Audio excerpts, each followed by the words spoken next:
Students talk about the situation in Syria. Will U.S. bombings proceed?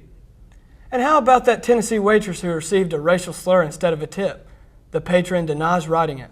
Those stories and more on Today at ChattState.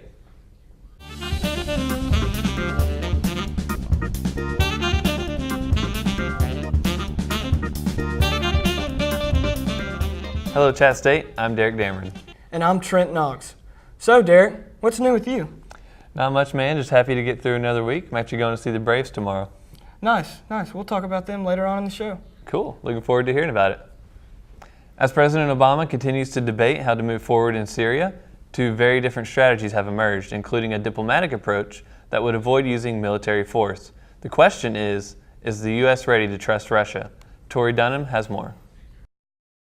My fellow Americans, the presidential message is twofold: continue dangling the threat of a military strike in Syria, and see if a diplomatic proposal from Russia for Syria to hand over control of its chemical weapons has any legs to it.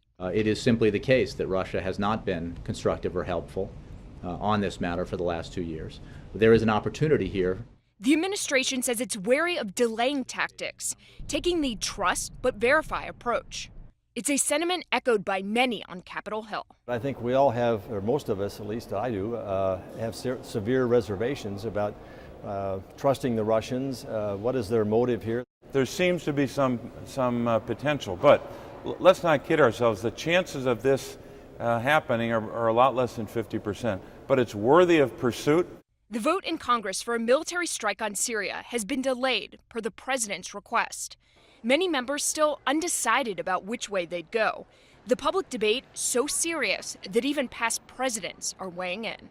Congress has not yet decided what to do. The United States public is heavily oriented against any military strike. I share that belief. If a diplomatic plan was agreed upon, another big challenge lies ahead: locating, securing, and removing the chemical weapons from Syria. In Washington, I'm Tori Dunham reporting. So, this story changed quite a bit in the last week. It seems like public opinion really has influenced the decisions. Well, you can say that again. Yeah. We went out and spoke with some of the students on campus about their opinions and the possibility of military action in Syria. I honestly don't think that there's going to be a full-out scale war. I believe personally as a country we need to kind of back out. I think it's kind of unclassy and the result's going to be more people being angry and violent. I don't think it's whatever's going on over there isn't much of our business unless they're about to blow us up. A waitress in Tennessee says she loves her job because she loves to serve, but her positive attitude took a hit when her customers left an insult instead of a tip. Josh Devine has the details. I love to serve. Part-time work to pay for a car brought Tony Jenkins to Red Lobster in January. She loves the place, the food, and her co-workers. The fact that the employees and the management embrace me, I love it. It's great. But this weekend, a run-in with some difficult customers shook her confidence. My only desire here is just to stand up for what's right. And a table of two racked up more than $40 over lunch, then left this on their bill. In the tip line, none, and in the total, the N-word. It was like my heart kind of sank and I was like, wow. Because then I'm like going through my mind, like, was my service awful? Did I do something? Was it that? I'm like, I've never had to deal with that before. Tony showed the slur to her manager, then this picture to her parents later that night. People need to know that this is still happening. It's ridiculous. It's 2013. It's unnecessary. So Tony posted the picture to Facebook where the story went viral. Reaction ranges from support to suspicion. Some seem to wonder whether Tony faked it. I don't know what I would gain from faking something like that. I mean, it hurt me. The Belmont University nursing student said she broke her silence today to raise awareness about racism, willing, it seems, to forgive but not forget. My parents have always told me that hurting people want to hurt others. I have no hatred towards them. I don't want any disdain or anything to happen to them. I love them like I love anyone else. For now, Tony is on leave with pay as the company investigates the matter. A Red Lobster spokesperson says this is company policy. He also says the slur and other words like it have no place in their restaurants. Coming up on Wednesday, September 18th at 10 a.m., is the first fall activity period where clubs and organizations gather to plan extracurricular activities. Talk to your professors and fellow students about clubs that support your concentration. Also on Wednesday the 18th is an IM Rec Ping Pong tournament in the amphitheater at noon. Later this month, the IM Rec League softball starts up, and for more information on ping pong, softball, or other ways to stay active on campus, email imrec@chattanoogastate.edu. In Major League Baseball, the Atlanta Braves, as well as many other teams around the Major League, made it a point to take a moment of silence to remember and mourn all the lives lost on September 11th, 12 years ago. 12 years ago today, we shall never forget. In their memory, as we observe a moment of silence. Unfortunately for the Braves, however, in the bottom of the 5th inning, a poorly timed curveball turned into a 2-run shot by Mike Stanton that put the Miami Marlins up 4-1. Later on in the 6th, the hits kept coming for the Marlins when Jose Fernandez added a home run to deep left to put the Marlins up 5-1. Brian McCann was not fond of this turn of events as he exchanged harsh words with Fernandez as he crossed home plate, which led to an altercation in which both benches cleared to get in on the action. 5-2 was the final score as the Marlins outlasted the Braves in a heated battle.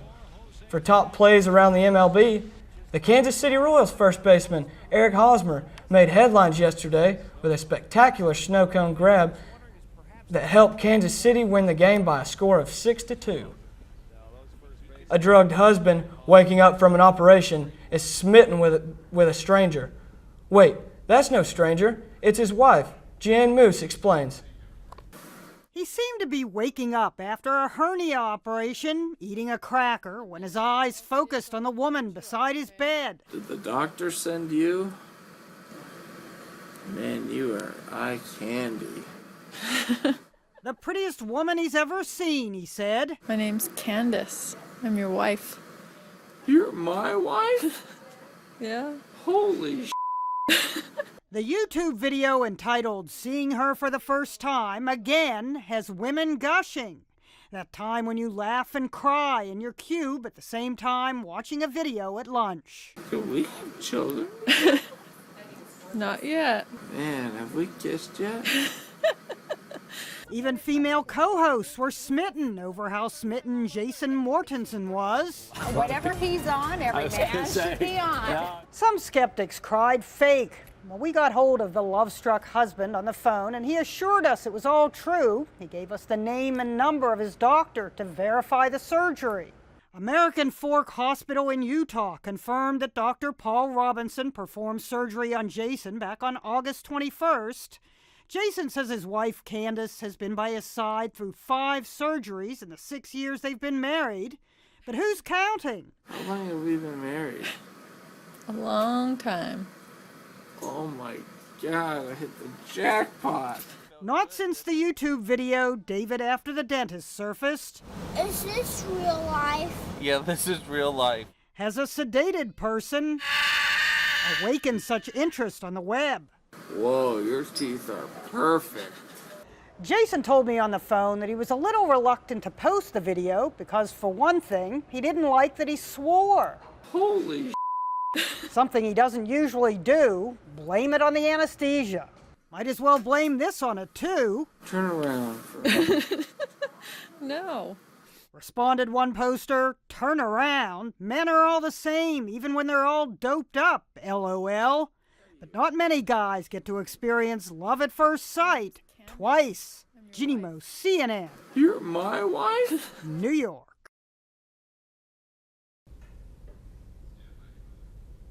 Well, let's take a quick look at the weather. Here's Andrew.